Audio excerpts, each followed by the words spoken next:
Assalamualaikum warahmatullahi wabarakatuh. Nama saya Rizky Turista, NIM 20050158, dan hari ini kita akan mereview majalah Tempo lagi yang berjudul Daging Penggulung Presiden Partai. Nah, sebelum korupsi impor daging dibongkar Komisi Pemberantasan Korupsi, majalah Tempo itu 2 kali menerbitkan laporan utama.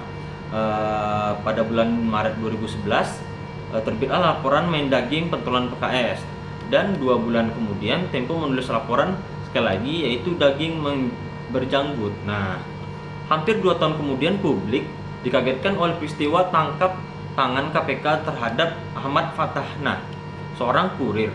Lalu Lutfi Hasan Ishak, Presiden Partai Keadilan Sejahtera, keduanya ditangkap atas sebuah perkara suap. Nah, gak sampai berhenti di situ. Serial investigasi sapi ini berlanjut. Yudi Setiawan yang mengungkap keterlibatan petinggi PKS dalam sejumlah perkara suap. Pengusaha Surabaya yang ketika itu masih di penjara di Teluk Dalam, Kalimantan Selatan tersebut menjadi pembocor pengungkapan peran lebih luas dari Lutfi dan Fatahna.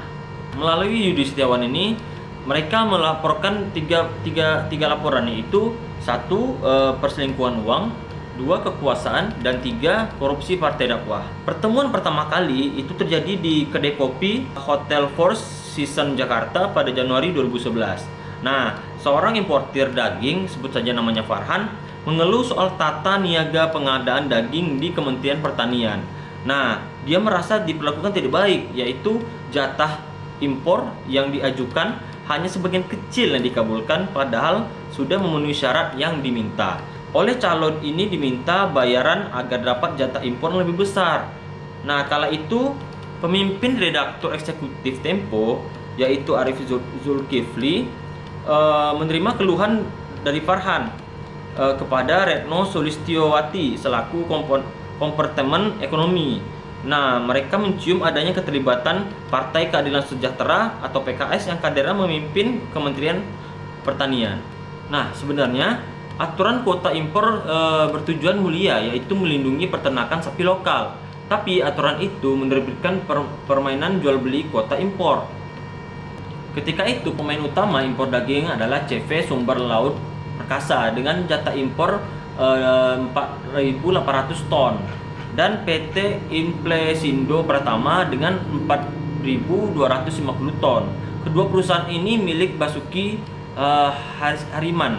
Rekam jejak Basuki ini di Kementerian Pertanian salah satunya pada 2004 ketika ia tersandung kasus pemalsuan daging.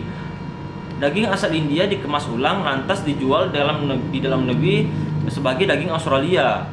Ketika itu impor daging hanya boleh di Australia dan Selandia Baru. Basuki menjadi wakil ketua Asosiasi Pengusaha Importer Daging pada tahun 2003 dan 2008. Nah, dia pemain lama impor daging dan berkongsi dengan adiknya di bawah pengendalian PT Implexindo Pratama, CV Sumber Laut Perkasa, PT Aman Abadi Nusa Makmur, dan PT Cahaya Sakti Utama. 4 perusahaan ini punya alamat yang sama, Kompleks Perkantoran Danau Sumber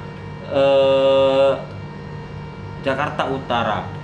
Nah, kalangan importer daging menyatakan bahwa posisi Basuki ini aman karena dekat dengan Suripto, ketika itu menjadi anggota Majelis Syura PKS. Pada saat itu, Basuki membantah kabar bahwa ia punya lobi khusus. Cerita miring ini mengenai kasus-kasus yang melibatkan perusahaannya, kata dia hanya bualan kompetitor yang iri hati.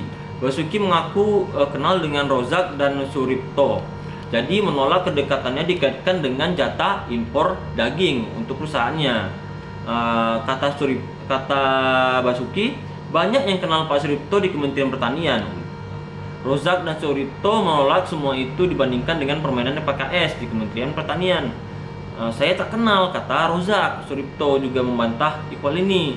Semua itu hanya kampanye dan propaganda hitam, ucapnya saat itu.